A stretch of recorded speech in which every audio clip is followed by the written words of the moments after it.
Balik tayo sa ating YouTube channel. Narito si Koy Katak na babalik ng vlog.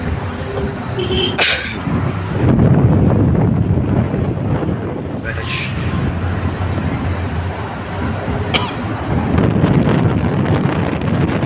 So, balik tayo sa ating YouTube channel. Nandito pa tayo sa Kukman. Yes guys. Sakit tayo ng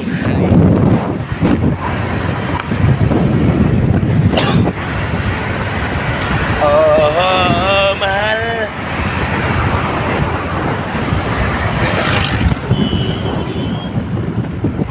Isa to eh.